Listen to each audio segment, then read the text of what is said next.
بالله من الشيطان الرجيم بسم الله الرحمن الرحيم رب زدني علما رب زدني علما رب زدني علما رب اشرح لي صدري ويسر لي امري واحلل عقدة من লিসানি يفقهوا قولي।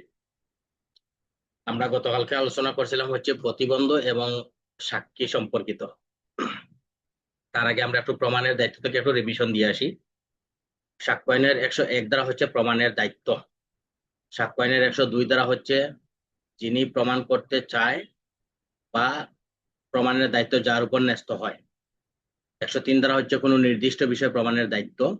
104 দ্বারা হচ্ছে সাক্ষ্য গ্রহণযোগ্য করা, অর্থাৎ যে মামলার প্রমাণটা বিষয়টা প্রমাণ করতে চায় তাকে সেটা গ্রহণযোগ্য করে তুলতে হবে আদালতে। সাক্ষ্য আইনে 105 দ্বারা হচ্ছে আসামির মামলা যে ব্যতিক্রমের মধ্যে পড়ে তা প্রমাণের দায়িত্ব।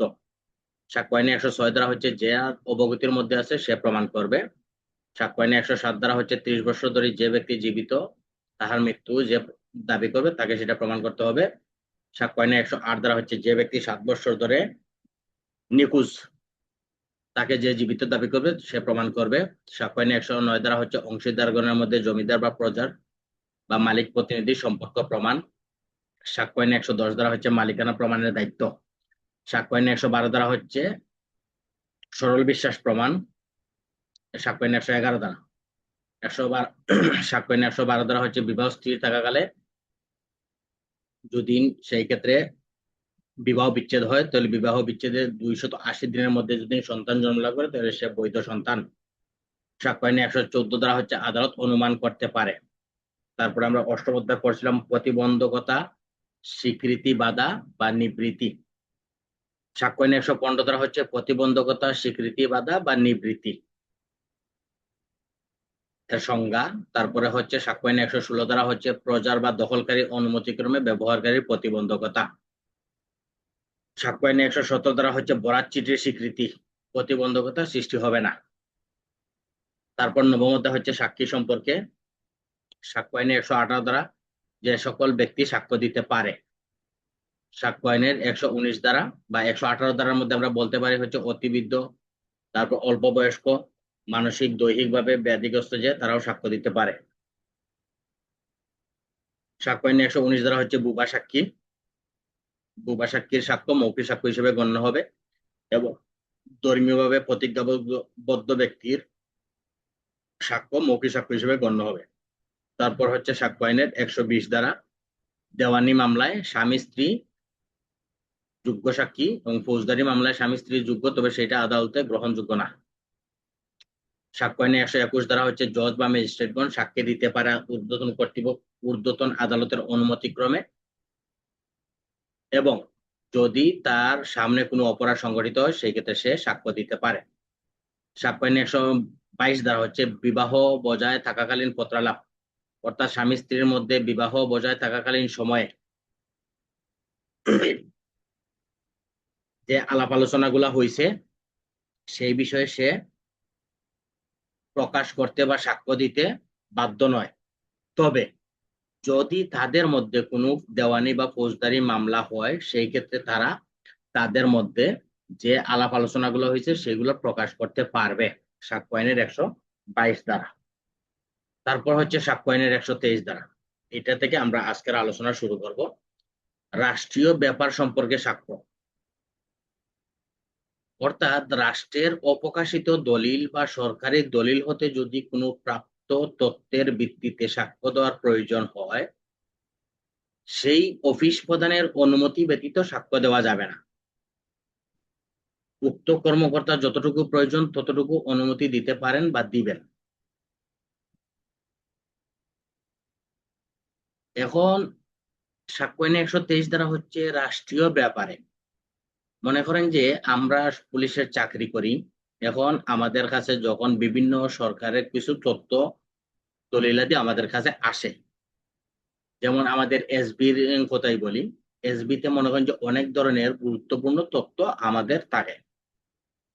এখন যদি কোনো মামলায় দেখা যায় যে আমাদের এই এসবির তথ্যটা আদালতের প্রয়োজন, সেই ক্ষেত্রে আদালত মনে করেন যে আপনাকে সমন দিল যে আপনি এই বিষয়ে সাক্ষ্য দেন, তবে তখন আদালত সমন দিলেই কি আপনার সাক্ষ্য দিতে হবে এমন কোনো বাধ্যবাধকতা আছে? এখানে আপনার কোনো বাধ্যবাধকতা নাই বা আপনি দিতে বাধ্য নয়। তবে যদি আপনার ঊর্ধ্বতন কর্তৃপক্ষ সেটার যদি প্রয়োজন মনে করে, তাহলে যতটুকু সাক্ষ্য দেওয়া যাইতে পারে ততটুকু আপনাকে অনুমতি দিবেন, অথবা বলবেন যে দেওয়ার প্রয়োজন নাই, কারণ আমরা এটা দিতে বাধ্য নয়। সাক্ষ্য আইনের 123 দ্বারা। তখন 123টা কি বুঝছেন? যে রাষ্ট্রীয় অপ্রকাশিত দলিল বা সরকারি দলিল হতে কোনো প্রাপ্ত তথ্য, রাষ্ট্রীয় রাষ্ট্রীয় অপ্রকাশিত দলিল বা সরকারি কোনো দলিল হতে কোনো প্রাপ্ত তথ্য সম্পর্কে আমরা সংবাদ দিতে বাধ্য নয়।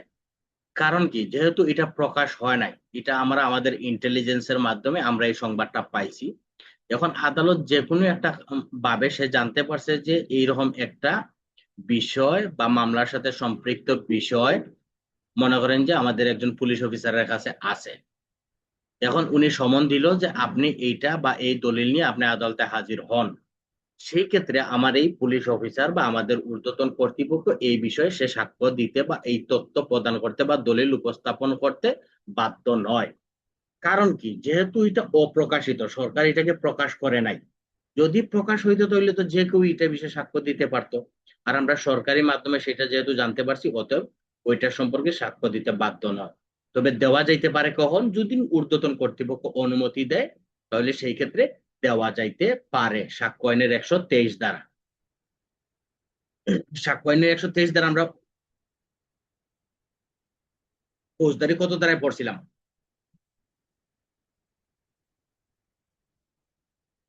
সাক্ষ্য আইনের 123-24 ফৌজদারি কার্যবিধি আইনে কত দ্বারায় পড়ছিলাম?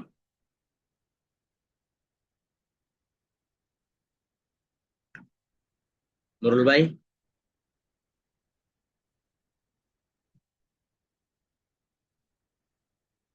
সেন্টু মিয়া,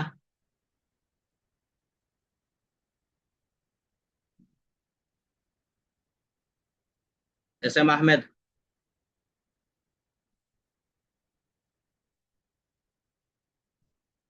কে কারোর কি স্মরণ নাই? ফৌজদারি চৌরানব্বই, স্মরণ নাই স্যার, আপনি বলে দেন। 94-95 পড়েন নাই?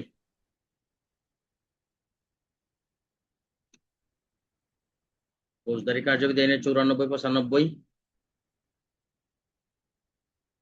স্যার 94 তো পড়ছি স্যার। তো পড়লে কি আর লাভ হবে, আপনার তো মাথায় থাকতে হবে ভাই। কারণ আপনারা তো এই যে মনে করেন যে এই 1.5 মাসের ভিতরে কি আর একবার রিভিশন দিছিলেন নিজে নিজে? দেন নাই। তারপর হচ্ছে সাক্ষ্য আইনের 124 দ্বারা সরকারি বার্তা আদান প্রদান। কোনো সরকারি কর্মচারী সরকারিভাবে কোনো যদি বার্তা পায় বা সরকারিভাবে প্রাপ্ত কোনো তথ্য প্রকাশ করলে জনস্বার্থের ব্যাঘাত হলে তা প্রকাশ করবেন না। সরকারিভাবে কোনো তথ্য আপনি কি করলেন, সরকারিভাবে একটা তথ্য পাইলেন, যেটা একটু আগে আমরা বলছিলাম যে এসবি তে আমাদের অনেকগুলা তথ্য থাকে, যেটা আমরা ইন্টেলিজেন্সের মাধ্যমে আমরা সংগ্রহ করি, এগুলা কিন্তু আমরা প্রকাশ করতে বাধ্য নয়। কারণ কি, যদি আমরা এই সরকারিভাবে যে বার্তাটা আমরা পাইছি, আমাদের কার্য সম্পাদন করতে গিয়ে পাইছি, এগুলো যদি জনস্বার্থের ব্যাঘাত হলে আমরা তা প্রকাশ করতে বাধ্য নয়। সাক্ষ্য আইনের 124 ধারা। বুঝা গেছে এটা?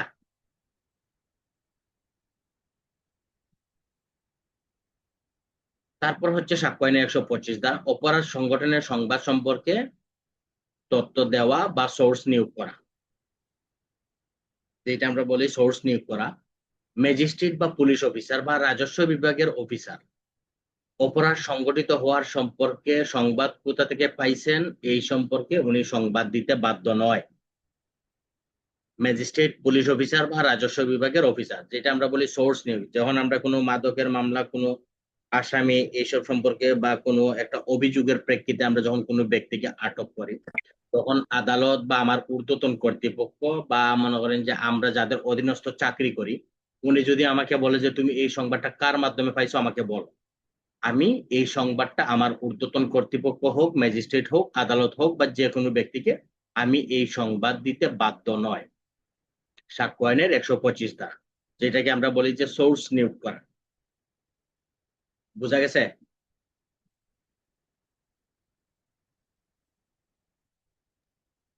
জি স্যার।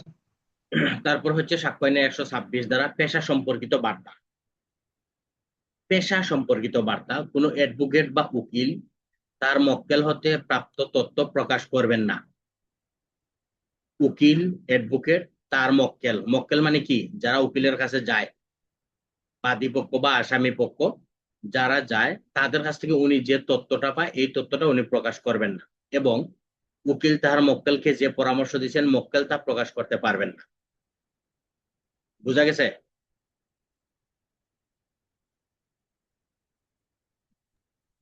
জি স্যার, বোঝা গেছে। তবে এখানে আবার শর্ত আছে, প্রকাশ করতে পারবেন কখন?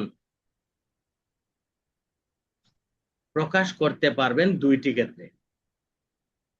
বেআইনি উদ্দেশ্যে সাধনের জন্য যদি কোনো তথ্য আদান প্রদান করে বা অপরাধ করার আগে উকিলের নিকট হতে বুদ্ধি নিতে আসে যে আমি তো এরকম একটা অপরাধ করব, এখন এই অপরাধ করলে আপনি আমারে বাঁচাবেন। ঠিক আছে, যে আমি একটা অপরাধ করব যেটা আমরা মনে হয় যে ইন্ডিয়ান মুভিতে অনেকগুলা কি বলে, ইন্ডিয়ান অনেকগুলা ফিল্ম দেখি আমরা, যে তাদের একজন পার্সোনাল উকিল থাকে, যে সেই উকিলের সাথে বলে যে আমি এই অপরাধ করতে গেলাম, আমি আটকা পড়লে তুমি আমাকে উদ্ধার করে নিয়ে এসো বা আদালত থেকে জামিনের ব্যবস্থা করে, এরকম একটা বুদ্ধি নেয় না? তখন এটা উনি প্রকাশ করতে গোপন রাখতে পারবেন না, উনি সেটা প্রকাশ করবেন। আর 2 নম্বর হচ্ছে উকিলের সাথে যদি মক্কেল প্রতারণা করে বা উকিলকে বেশি টাকা দেওয়ার কথা ছিল কিন্তু কম টাকা দিছে, সেই ক্ষেত্রে উকিল কি করবে? তথ্য প্রকাশ করে দিতে পারবে, কারণ উকিলের কাজ কি, সে এই টাকা নিয়েই তো সে ব্যবসা করে। এখন এই যে 126 দ্বারায় যে মনে করেন যে উকিল বা অ্যাডভোকেট বা পেশা সম্পর্কিত বার্তা উনি গোপন রাখবেন, এই গোপনটা উনি কতদিন গোপন রাখবেন? মামলা চলমান অবস্থায় নাকি মামলা শেষ হইলে পরে উনি প্রকাশ করতে পারবে?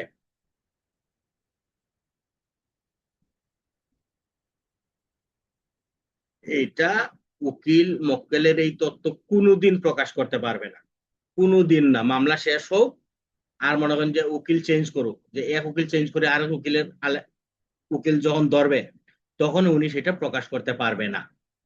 কারণ কি, সেটা আইনেই বলে দিছে যে আপনি এটা প্রকাশ করতে পারবেন না, সাক্ষ্য আইনের 126 ধারা। তারপর হচ্ছে স্যার, সাক্ষ্য। প্রথমটা বুঝলাম, দ্বিতীয়টা তো বুঝলাম না স্যার। কি দ্বিতীয় কি? ওই যে উকিল যদি মক্কেল যদি প্রতারণা করে সেইটা। জি জি। যেমন আপনি উকিলকে বলছেন যে ভাই আমি আপনার টাকা একটা অপরাধ করার জন্য, এটা মীমাংসা করার জন্য আপনাকে আমি টাকা 5 লাখ দেব। ঠিক আছে, 5 লাখ দেব, তার সাথে চুক্তি করলেন, চুক্তি করিয়ে আপনি পরে টাকা 2 লাখ দিলেন, যে এই টাকা নেন, আর টাকা দিতে পারবো না। তখন যদি উকিল বলে যে আপনি যদি আমার এই টাকা না দেন তাহলে আমি আপনার তথ্য প্রকাশ করে দেব। ঠিক আছে, যদি আপনি আমার টাকা না মানে দেন তাহলে আমি আপনার এই তথ্য প্রকাশ করে দেব। তথ্য প্রকাশ করলেই তো ওনার মামলা শেষ। বা তো মনে হয় যে মানে উকিল কি আমি যে করলো, আদালতে উঠে ওনার আমি যে উকিল বলা শুরু করলো। আমি যে উকিল আমি যে উকিল নিয়োগ করলাম, নিয়োগ করার হ্যাঁ, সময় বললাম যে আমার এই মামলা আপনি লড়বেন, আপনাকে 2 লাখ টাকা দেবো। হ্যাঁ, তখন মামলা শেষ হওয়ার পর আমি 2 লাখের জায়গায় 1 লাখ দিলাম, এরকম? এইরকম। ঠিক আছে স্যার। তবে এটা উনি কতদিন গোপন রাখবে? এটা চিরজীবন গোপন রাখতে হবে। তারপর হচ্ছে সাক্ষ্য আইনের 127 দ্বারা দুভাষী ইত্যাদির ক্ষেত্রে প্রযোজ্য বা 126 দ্বারার প্রয়োগ। এখন দুভাষী, যেমন একটা ইংরেজি বা চায়না বা ইন্ডিয়ান একটা এজাহার আইলো। ঠিক আছে, এখন উকিল সাহেব তো মনে করেন যে ইংলিশে তো ভালো বুঝে না, চায়না ভাষা বুঝে না, অথবা মনে করেন যে হিন্দি ভাষা বুঝে না, তখন উনি কি করবে? তখন উনি একজন দুভাষী নিয়োগ করবে। এই দুভাষী কি করবে? সেইটা ট্রান্সলেট করে দিবে। ট্রান্সলেট করতে গেলে তো দুভাষী এই বিষয়গুলো জানে, ঠিক কিনা? যেমন আমাদের দেশে বিভিন্ন দেশের অপরাধীরা ধরা পড়ে না, যেমন চায়নার ধরা পড়ে, থাইল্যান্ডের ধরা পড়ে, এখন এরা যখন কোনো বিবৃতি উকিলের কাছে দেয় তখন তো উকিল তো সেটা বুঝে না, তখন একজন দুভাষী বা একজন ওই যে কি জানি বলে ব্রোকার, দালাল, মাঝের একজন দালাল রাখে। এই দালাল কি করে, এটা ট্রান্সলেট করিয়া তাদের মধ্যে দেয়, বা লিয়াজো অফিসার। তখন সে কি করে তাদের মধ্যে ট্রান্সলেট করিয়া এই ভাষাটা বুঝাই দেয়। এখন তো যেহেতু উকিলের কাছে তার মক্কেল এই কথাগুলো বলছে, এখন তো উকিল জানছে, এখন তার মক্কেল কি বলে, তাই দুভাষী যে সেও তো জানছে যে আরে এই ঘটনা তো এই ঘটনা ঘটছে। এখন কি এই দুভাষী গিয়ে কি এটা বাইরে কারো কাছে বলতে পারবে? বলতে পারবে না। এবং উকিলের যে কর্মচারী আছে বা কেরানি আছে বা মরির আছে, উকিলের সাথে আরো লোকজন থাকে না, তারাও এটা প্রকাশ করতে পারবে না সাক্ষ্য আইনের 127 দ্বারা। বুঝা গেছে? জি স্যার, বোঝা গেছে স্যার। তারপর হচ্ছে সাক্ষ্য আইনের 128 দ্বারা, সত্য প্রণোদিত হয় সাক্ষ্য দেওয়ার ফলে বিশেষ সুবিধা পরিত্যক্ত হয় না। এটা কি বুঝলেন?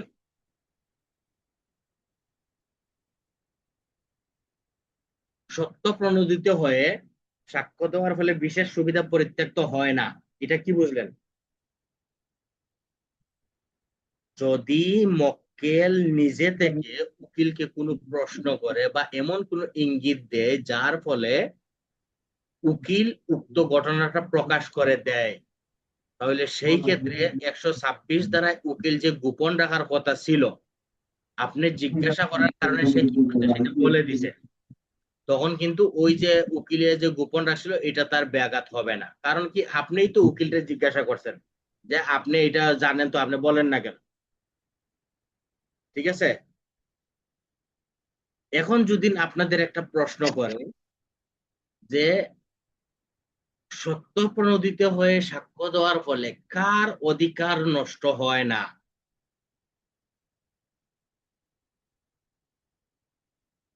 হুম? সত্য প্রণোদিত হয়ে জিজ্ঞাসিত প্রশ্নের উত্তর, অর্থাৎ নিজে থেকে আমি যখন কোনো প্রশ্ন জিজ্ঞাসা করি তখন আমার গোপন তথ্য যে প্রকাশ করে, তখন এটা কার অধিকার নষ্ট হয় না বা কার অধিকার খর্ব হয় না?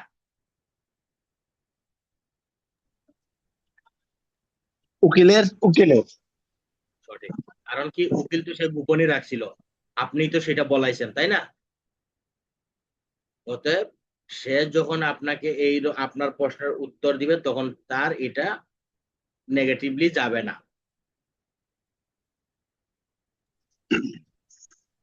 স্যার, এই যে সত্য প্রণীত এই সাক্ষ্য দেওয়ার ফলে সুবিধা পরিত্যক্ত হয় না, এটা স্যার একটু আরেকবার একটু বললে ভালো হতো স্যার। শুনতাম ভালো করে। যেমন সাক্ষ্য আইনের 126 দ্বারা কি বলছে, যে উকিলের নিকট আপনি যে মক্কেল বা আপনার পার্টি, আপনি তো আপনার গোপন কথাগুলো উকিলকে বলছেন, বলছেন না? জি স্যার। বলছেন। এখন 126-এ তো উকিল কি করবে, এইগুলা গোপন রাখবে। জি। রাখবে। হ্যাঁ। এখন মামলার কোনো পক্ষ যখন উকিলকে সাক্ষী হিসেবে ডাকেন, তখন আপনি কি করলেন? উকিলকে সাক্ষী হিসেবে ডাকলেন। তখন মক্কেল যদি উক্ত বিষয়ে উকিলকে প্রশ্ন করে যে আপনি তো এই বিষয় সম্পর্কে জানেন কিনা, তখন যদি উকিল বলে যে হ্যাঁ আমি এই বিষয়গুলো জানি, তখন সে কি করে, উক্ত বিষয়গুলো গোপন বিষয়গুলো আদালতে প্রকাশ করে দেয়। তখন সেইটা আপনার উকিলের যে 126 দ্বারা যে গোপনীয়তা সেটা তার খর্ব হবে না। কারণ কি, আপনি নিজেই তাকে প্রশ্ন করছেন সে যেন গোপন জিনিস প্রকাশ করে। বুঝা গেছে? জি স্যার। এখন যদি আপনাকে প্রশ্ন করে যে মামলা পক্ষের উকিল কি সাক্ষী হতে পারেন, তখন আপনি কি বলবেন? অবশ্যই পারে। কত দ্বারায় পারে? 128 ধারা পারে। এই 128 দ্বারায় পারে। ঠিক আছে। 128 দ্বারায় উকিল সাক্ষী হইতে পারে। তাহলে স্যার এই যে পারে এবং যে 26 যে পারে না, ওইখানে যে দুইটা কন্ডিশনের কথা বললেন, হুম। তো ওই কথাটা কি 128-এর মধ্যে কি টান দিয়ে ধরে আনতে হইব? হ্যাঁ, বলবেন যেখানে 126-এ উকিল প্রকাশ করতে বাধ্য না, সেখানে যদি মামলার পক্ষ নিজে থাকি তাকে সাক্ষী হিসেবে গ্রহণ করে, সেক্ষেত্রে সে 128 দ্বারায় সাক্ষী দিবে এবং তার ওই সাক্ষীতে কোনো বিরূপ মন্তব্য পড়বে না, এটা বলে দিবেন ডাইরেক্ট 128-এর সাথে 126। আচ্ছা, ঠিক আছে স্যার। তারপর হচ্ছে সাক্ষ্য আইনের 129 ধারা, আইন উপদেষ্টার সাথে গোপন বার্তা আদান প্রদান। আইন উপদেষ্টার সাথে গোপন বার্তা আদান প্রদান করলে, যখন কোনো ব্যক্তি তার উকিলের সাথে 126 ধারায় তথ্য আদান প্রদান করে, গোপন বার্তা আদান প্রদান করে, এবং ওই মক্কেল এই যে গোপন তথ্য আদান প্রদান করছে এই সম্পর্কে কি করতে পারবে না, মক্কেল কোনো সাক্ষ্য প্রদান করতে পারবেন না। ঠিক আছে? মক্কেল যদি সাক্ষ্য প্রদান করেন,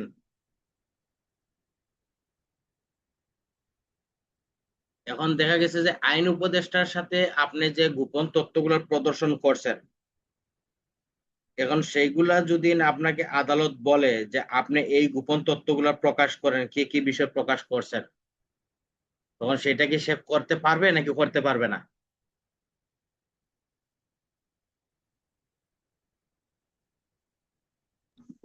পারবে না স্যার। কেন পারবে না?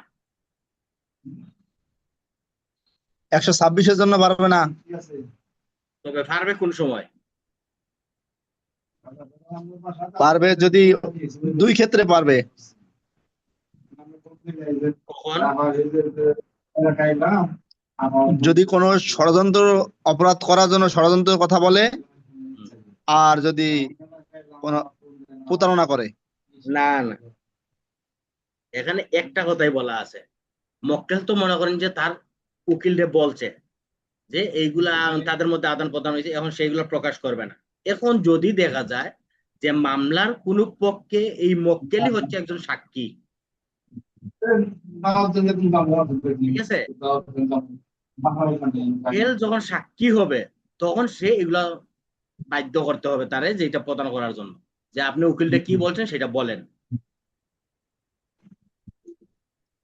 বুঝা গেছে?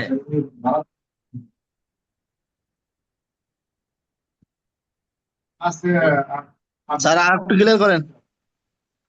126-এ তো আপনি তো মনে করেন যে আপনার উকিলের সাথে যেগুলো বলছেন এগুলো আপনি বাধ্য হবেন না, ঠিক আছে, কারণ আপনি তো যা বলছেন বলছেন, বললে আপনি বইয়ে রয়েছেন। এখন দেখা গেছে যে মামলার যে কোনো একটা কার্যক্রমে গিয়ে আপনি কি হয়েছেন, মামলার সাক্ষী হয়ে গেছেন। আপনি মামলার সাক্ষী হয়ে গেছেন এবং আপনি কি করছেন, আদালতে সাক্ষ্য প্রদান করছেন। এখন আপনি যখন আদালতে সাক্ষ্য প্রদান করছেন, সাক্ষ্য প্রদান করার পরে আপনার একটা জেরার পার্ট আছে না? সাক্ষ্য আর প্রদানে এখন সাক্ষ্য প্রদান প্রদান করবে কে? এই যে মক্কেল ইয়া মক্কেল করছে, মক্কেল মানে যে যে আসামি পক্ষ, আসামি পক্ষ না, বাদী পক্ষ। বাদী পক্ষ। হ্যাঁ, বাদী পক্ষ। এখন আপনি তো আপনার উকিলের কাছে সবকিছু বলছেন, আপনি বাদী হন আর আসামি হন, আপনি তো একটা কিছু বলছেন বলছেন না আপনার উকিলের কাছে? জি বলছি। বলছি, বলার পরে এখন আপনি কি করছেন, এই বিষয়ের উপরে আপনি আদালতে সাক্ষ্য দিয়েছেন, আপনি একজন সাক্ষী হিসাবে আদালতে সাক্ষ্য দিয়েছেন, আপনার সাক্ষ্য দেওয়া শেষ মামলার পক্ষ হইয়া। সাক্ষ্য দেওয়ার পরে এখন তো মনে করেন যে এখন আপনি যে সাক্ষীটা দিলেন এটার জেরার একটা পার্ট আছে না? জি আছে। ওই জেরার পার্টে আপনাকে সেটা বাধ্য করতে পারে যে আপনি কি বলছেন সেটা বলেন, আপনি যে সাক্ষ্য দিচ্ছেন এই সাক্ষ্যটার ব্যাখ্যা দেন, যে আপনি কোন তথ্যগুলো পাইলেন, তখন আপনাকে সেটা বাধ্য করতে পারে 129-এ। জি। তারপর হইল সাক্ষ্য আইনের 130। 130-এ বলতেছে মামলার কোনো পক্ষ নয় এইরূপ সাক্ষীর কাছে যদি দলিল থাকে তাহলে সেই দলিল হাজির করার জন্য তাকে কি করতে পারবে না, বাধ্য করতে পারবে না। মনে হয় যে একজন ব্যক্তি একটা মামলার পক্ষ না, ঠিক আছে, মামলার পক্ষ হয়েছে কে, রেদওয়ানুল করিম আর সেন্টু মিয়া মামলার পক্ষ। রেদওয়ানুল করিম মামলা করছে সেন্টু মিয়ার উপরে। এখন রেদওয়ানুল করিম বলছে যে আমাদের এই যে মামলা, এই মামলার একটা দলিল আছে নুরুল ইসলামের কাছে। তখন আদালত কি বলল, যে ঠিক আছে তাহলে নুরুল ইসলামকে আদালতে হাজির করা হোক। নুরুল ইসলামকে সমন দিল। এখন নুরুল ইসলাম বলল যে আমি তো আমার ওই দলিল আদালতে হাজির করতে আমি বাধ্য না, কারণ কি আমার তো ওই মামলার সাথে আমার কোনো লেনা দেনা নাই। ঠিক আছে, ওই মামলার সাথে আমার কোনো লেনা দেনা নাই, অতএব আমি এই দলিল আদালতে হাজির করতে বাধ্য না। তবে বাধ্য হবে কখন? যদি এই যে পক্ষগুলো আছে, যে মনে করেন যে রেদওয়ানুল করিম আছে এবং সেন্টু মিয়া আছে, এখন নুরুল ইসলাম কি করলো, যে কোনো একটা পক্ষের সাথে সে একটা লিখিত চুক্তি করলো যে ঠিক আছে তুমি যাও মামলাতে, যেহেতু তোমাদের এই জায়গা জমির দলিলটা আমার দলিলের সাথে কিছু সম্পর্ক আছে, সেই ক্ষেত্রে আমি কি করব, এই দলিলটা আদালতে হাজির করব, একটা চুক্তি করছে। সেই ক্ষেত্রে নুরুল ইসলাম এই দলিলটা হাজির করতে বাধ্য থাকবে। বোঝা গেছে? স্যার উনি যে স্যার এই চুক্তি কইরা যে আদালতে হাজির করতে বাধ্য, চুক্তিটা করব, এখানে তো অবশ্যই চুক্তিটা এমন নয় যে কোন একটা লেনদেনের মাধ্যমে চুক্তি হতে পারে, মানে অবৈধ পন্থায়। কারণ বৈধ পন্থায় তো আর চুক্তি হয় না। না না, কারণ বৈধ বন্ধন চুক্তি চুক্তি হয় না কে বলছে? যেমন আপনার বাড়ির আর দলিল, হ্যাঁ, হ্যাঁ, এখন আপনি আর আপনার ভাই দুইজনে মামলা করছেন, এখন ফাঁসের জায়গা হচ্ছে নুরুল ইসলামের জায়গা। এখন ওই জায়গাটার সাথে আপনাদের জায়গার একটা সম্পর্ক আছে, বা মনে করেন যে বাই দা বাই নুরুল ইসলামের যে দলিল, যে জায়গার মালিক, এই জায়গার মালিকটা সে আপনাদের জায়গা থেকেই হইছে। ঠিক আছে, আপনাদের জি জায়গা স্যার। থেকেই সে ওই জায়গার মালিক হইছে। তাইলে তো এখন যে আপনারা দুই ভাই যে ভাগ বাটোয়ারা করিয়া নিচ্ছেন এই জায়গাটা, মালিকানা দাবি করতেছেন, এখন আপনি যে বেশি খাইছেন না কম খাইছেন, এখন তো নুরুলের জায়গা না আসলে তো সেটা বোঝা যাবে না যে এই জায়গাটা মূলত কার কাছ থেকে বিক্রি হয়েছে। বোঝা গেছে? জি স্যার। যদি এখন নুরুল কি করছে, আপনি সেন্টু মিয়া বলছেন যে ভাই তোমার দলিলটা হাজির করো যে আমার ভাই রেদওয়ানুল করিম তোমার কাছে জায়গাটা বিক্রি হয়েছে, তাহলে সেটা প্রমাণ হয়ে যাবে যে সে আমার থেকে জায়গা বেশি খাইছে। ঠিক আছে, তখন সে যদি জি। তোমার সাথে চুক্তি করে তাহলে সেই ক্ষেত্রে সে হাজির করতে বাধ্য। আর যদি চুক্তি না করে তাহলে সে হাজির করতে বাধ্য না। মানে তাহলে এখানে মূলত তার চুক্তির উপর নির্ভর করবো। চুক্তির উপরে, অর্থাৎ সে যদি তোমার সাথে ওয়াদাবদ্ধ হয়, চুক্তিবদ্ধ হয়, তাহলে সেই ক্ষেত্রে সে হাজির করতে বাধ্য থাকবে। আর যদি সে তোমার সাথে ওয়াদাবদ্ধ বা চুক্তিবদ্ধ না হয় তাহলে সে হাজির করতে বাধ্য না। হ্যাঁ, তো জি স্যার আমরা বুঝছি। ওই যে ভুয়া দলিল কখন পাবো, ভুয়া দলিলের ক্লাসগুলা? হ্যাঁ, ভুয়া দলিল হুম, ভুয়া দলিল দিয়ে কি করবেন? ওই যে দলিল নাই, ভুয়া দলিল বানাইয়া নিয়ে আসা আর কি, এই ধরনের ক্লাসগুলো আর কি। পাইবেন, সময় হলে পাইবেন। না আছে নাকি, সাক্ষ্যয়নের মধ্যে আছে এরকম, পাওয়া যাবে? এখন তো মনে হয় যে এখন যদি আপনি যদি ভুয়া দলিল বাইর করতে চান তাহলে আপনি ভুয়া দলিল কই থেকে বাইর করবেন কোন? এখন যদি আপনি বলেন যে আমার 130-এর মধ্যে আপনি ভুয়া দলিল ঢুকাই দেন তাহলে তো আর হইতো না। আমি আপনার 130 ধারার কথা বলি নাই স্যার, আপনি আমার কথা শুনেন। আমি বলতে চাচ্ছি যে ভুয়া দলিলের কি কোনো কার্যক্রম আছে কিনা ভবিষ্যতে, সামনের দিকে? সামনের দিকে ভুয়া দলিল, সাক্ষ্যয়নের কোনো ধারার মধ্যে? ভুয়া দলিল সাক্ষ্য আইনে তো মনে তো পড়ে না। ভুয়া দলিল কি সাক্ষ্য আইনে আছে আচ্ছা কোথাও? থাকলে মনে। হ্যাঁ, আচ্ছা, ঠিক আছে স্যার, সমস্যা নাই, ক্যারি অন। এটা আমি আমার ওই যে একটা ব্যক্তিগত অভিমত থেকে বললাম আর কি। আমার সাথে হচ্ছে তো এটা, আমি আপনার সাথে ফোনে এটা আলোচনা করব। না ওইরকম তো ভুয়া দলিলের কোনো কিছু তো সাক্ষ্য আইনে নাই। আচ্ছা দেখি, তারপরে যদি ওর মাথায় আসে তাহলে দিয়ে দেবো না। এখন 130 ধারার দলিলটা হচ্ছে নুরুল ইসলামের দলিল, এটা তার দখলে আছে, সে হাজির করতে বাধ্য না। এখন 131 ধারায় বলতেছে যে নুরুল ইসলামের যে দলিলটা আছে এই দলিলটা যদি অন্য কারোর নিকট থাকে, অর্থাৎ নুরুল ইসলামের দলিলটা আছে তার স্ত্রীর কাছে, অথবা তার ভাইয়ের কাছে, অথবা তার ব্যাংকের ম্যানেজারের কাছে, অথবা তার কর্মচারীর কাছে। এখন যেটা নুরুল ইসলাম হাজির করতে বাধ্য নয় সেটা তার কর্মচারী হোক, স্ত্রী হোক, ভাই হোক, বোন হোক, বা তার অন্য যে কোনো ব্যক্তি হোক, সেটা কি করবে না, নুরুল ইসলামের অনুমতি ব্যতীত সেটা হাজির করতে সে বাধ্য না। বুঝা গেছে?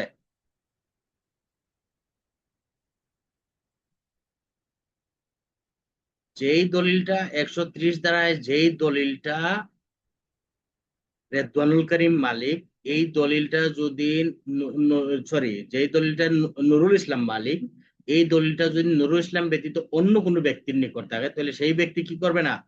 নুরুল ইসলামের অনুমতি ব্যতীত সেটা আদালতে হাজির করতে পারবে না। তবে হাজির করতে পারবে কখন? যদি নুরুল ইসলাম অনুমতি দেয়, তাহলে সেই ক্ষেত্রে হাজির করতে পারবে সাক্ষ্য আইনের 131 ধারা। বুঝা গেছে? জি স্যার, বুঝছি। তারপর হচ্ছে সাক্ষ্য আইনের 132 ধারা।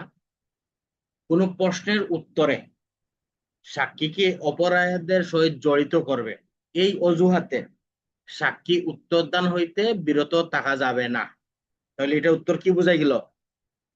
মনে করেন যে কোন সাক্ষী, এখন সে বলতেছে কি যে আমি এটার উত্তর দিলে আমাকে ফৌজদারি অপরাধে জড়িত হব, অতএব সেই ক্ষেত্রে এখন সে বলছে যে আমি এইটার উত্তর দিতে বাধ্য নয়। তখন আদালত বলবে না, তুমি ওইটা সম্পর্কে যাই বলো, তুমি এটা বিষয়ে সাক্ষ্য দিতে হবে, অর্থাৎ তুমি সাক্ষ্য দিতে,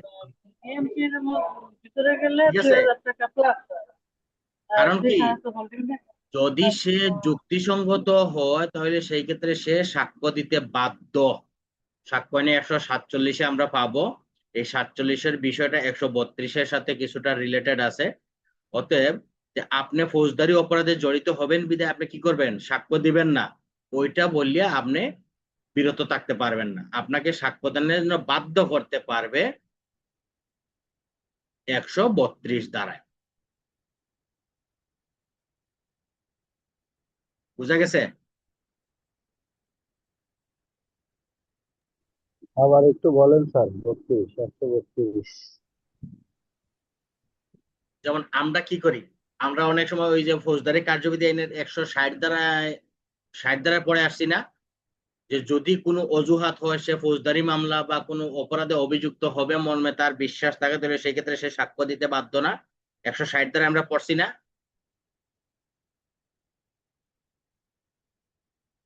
কথা বলেন রে ভাই, একটা প্রশ্ন বললে তো আপনারা জি মুখ স্যার, বন্ধ, জি স্যার, জি কথা স্যার। তো বলতে হবে। যদি একটা প্রশ্ন বললে আপনারা মুখ বন্ধ করছেন তাহলে তো আর হবে না। কারণ 160 ধারায় বলা আছে যে সকল প্রশ্নের উত্তর দিতে বাধ্য, তবে যদি সে কোনো অপরাধে অভিযুক্ত হয় সেই ক্ষেত্রে সে সাক্ষ্য দিতে বাধ্য নয়। 160-এ বলা আছে ফৌজদারি কার্যবিধি আইনে। ঠিক 132-এ বলতেছে যে আপনি সাক্ষী হিসাবে আদালতে গেছেন, এখন আপনি বলছেন যে না, আমি এই বিষয়ে সাক্ষ্য দিলে আমি ফৌজদারি অপরাধে অভিযুক্ত হবো, সেক্ষেত্রে আমি সাক্ষ্য দিব না। কিন্তু আদালত বলতেছে যদি ফৌজদারি কার্যবিধি আইনের 147 ধারা মোতাবেক যদি সেটা যুক্তিসঙ্গত এবং ন্যায় এবং বৈধ প্রশ্ন হয়, সেই ক্ষেত্রে আপনি সাক্ষ্য দিতে বাধ্য হবেন 132 ধারায়। বুঝা গেছে? তাহলে আপনি যদি ন্যায় এবং যুক্তিসঙ্গত প্রশ্ন আপনাকে করে, সেই ক্ষেত্রে আপনি এটার উত্তর দিতে বাধ্য হবেন সাক্ষ্য আইনে 132 ধারা। তবে যদি এই সময় সে কি করে, কোনো মিথ্যা সাক্ষ্য দেয়, তাহলে তার এই মিথ্যা সাক্ষ্যের জন্য তার বিচার করা যাবে। মনে হয় যে সে একটা মিথ্যা সাক্ষ্য দিছে, এই মিথ্যা সাক্ষ্য দিলে তার এই মিথ্যা সাক্ষ্যের জন্য তার বিচার করা যাবে সাক্ষ্য আইনের 132 ধারা। তারপর হচ্ছে সাক্ষ্য আইনের 133 ধারা, দুষ্কর্মের সহযোগী বা রাজসাক্ষী। দুষ্কর্মের সহযোগী বা রাজসাক্ষী ফৌজদারি কার্যবিধি কত?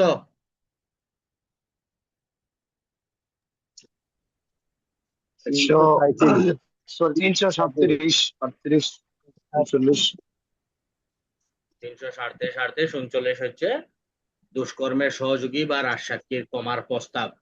এইটার সাথে ব্যবহার করবেন সাক্ষ্য আইনের 133 ধারা, দুষ্কর্মের সহযোগী বা রাজসাক্ষী। দুষ্কর্মের সহযোগী বা রাজসাক্ষী আসামির বিরুদ্ধে সাক্ষ্য দেওয়ার জন্য উপযুক্ত হিসেবে গণ্য হবেন। রাজসাক্ষী কি উপযুক্ত, সে হচ্ছে যোগ্য সাক্ষী হিসেবে গণ্য হবে। তবে যদি রাজসাক্ষীর দেওয়া সাক্ষ্যের ভিত্তিতে আসামিকে সাজা দেওয়া হয়, ঠিক আছে, তাহলে সেটা কি বেআইনি হবে নাকি আইনি হবে?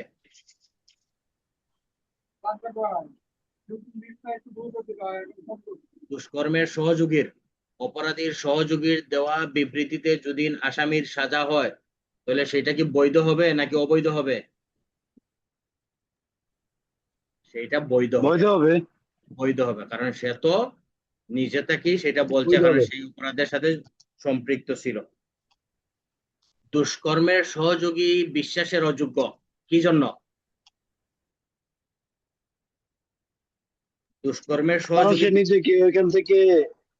নিজেকে ওইখান থেকে বাঁচার জন্য বা নিজেকে অপরাধ দিয়া এই শাস্তি থেকে রক্ষা পাওয়ার জন্য সে তার বিরুদ্ধে সাক্ষী দেয়। সেটা তো মিথ্যা সাক্ষী হতে পারে বা বানোয়াট হতে পারে। না, বানোয়াট হবে না, কারণ সে বিশ্বাসের অযোগ্য কি জন্য? কারণ সে প্রথমত হচ্ছে একজন অপরাধী, ঠিক আছে? তারপরে দ্বিতীয়ত হয়েছে হে তার সাথে যারা মিলিয়ে চুরি ডাকাতি করছে, অপরাধ করছে, তাদের সাথে বিশ্বাসঘাতকতা করতেছে, যে তারা নিজেদের তাদেরকে ফাঁসাই দিয়ে সে নিজে বাঁচতেছে, তাই না? এই জন্য সে বিশ্বাসের অযোগ্য, কারণ তার তো প্রথমত হয়েছে তার চরিত্র খারাপ, তারপরে হয়েছে সে অপরাধী, তারপর হয়েছে তার লগের বন্ধুদের সাথে করছে বিশ্বাসঘাতকতা করিয়া তাদেরকে সাজা দিছে, আর হে সাজা থেকে রেহাই পাইছে, এই জন্য সে বিশ্বাসের অযোগ্য। সাক্ষ্য আইনের 133 ধারা। তারপরে হচ্ছে সাক্ষ্য আইনের 134 ধারা, সাক্ষীর সংখ্যা। মামলা প্রমাণের জন্য নির্দিষ্ট সংখ্যক সাক্ষীর প্রয়োজন হইবে না। এখন যদি আপনাকে বলে যে সাক্ষ্য আইন অনুসারে মামলা প্রমাণের সাক্ষীর সংখ্যা কত, 2, 3, 5, সুনির্দিষ্ট কোনো সংখ্যা নাই। হ্যাঁ, একজন দেওয়া হবে। একজন দেওয়া হবে। কি একজন দিয়ে কিভাবে হবে?